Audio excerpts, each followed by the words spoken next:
मृत्यु के तुरंत बाद की घटनाएं। गरुड़ पुराण मृत्यु के रहस्यों और आत्मा की यात्रा का अत्यंत गूढ़ और धार्मिक दृष्टिकोण से वर्णन करता है। इसका उद्देश्य केवल ज्ञान देना नहीं है, बल्कि जीवितों को जीवन में धर्म के अनुसार चलने और मृतकों की आत्मा को शांति देने हेतु मार्गदर्शन करना भी है। आत्मा का शरीर से अलग होना। मृत्यु के समय जीवात्मा शरीर से अलग हो जाती है।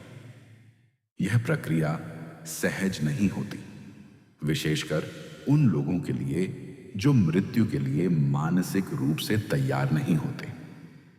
आत्मा अपने सूक्ष्म शरीर सुकृष्म शरीर के साथ नए अनुभवों की यात्रा आरंभ करती है। मृत शरीर के पास मंडराना। मृत्यु के बाद आत्मा कुछ समय तक अपने शरीर के आसपास रहती है। वह अपने प्रियजनों को रोते बिलखते हुए देखती है, पर उनसे संवाद नहीं कर सकती। यदि व्यक्ति अत्यधिक सांसारिक मोह से जुड़ा हुआ होता है तो आत्मा को भ्रम और दुख होता है। यमदूतों का आगमन। मृत्यु के पश्चात यमराज के दूत आत्मा को लेने आते हैं।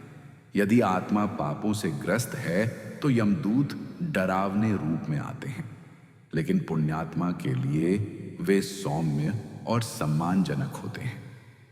उनका कार्य आत्मा को यमलोक तक ले जाकर न्याय के लिए प्रस्तुत करना होता है। आत्म जागरूकता और पीड़ा की अनुभूति। गरुड़ पुराण के अनुसार आत्मा मृत्यु के बाद पूर्ण रूप से सचेतन रहती है। यदि शरीर का अपमान होता है या अंतिम संस्कार समय पर नहीं होता तो आत्मा पीड़ा का अनुभव करती है।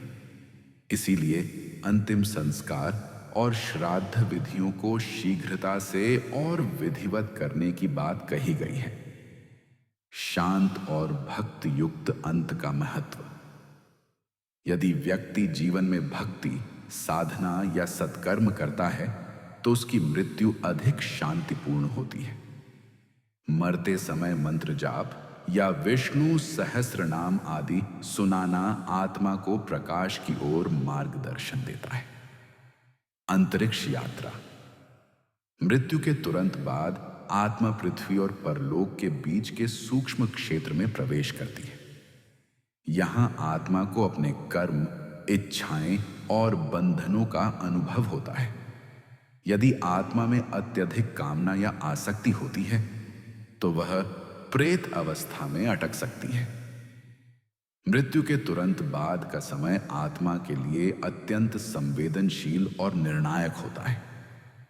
गरुड़ पुराण इस चरण को समझने और आत्मा की शांति के लिए धर्म, ज्ञान और भक्ति की प्रेरणा देता है। जीवन में पुण्य कार्य और धार्मिक आचरण ही आत्मा को मोक्ष की ओर ले जाते हैं।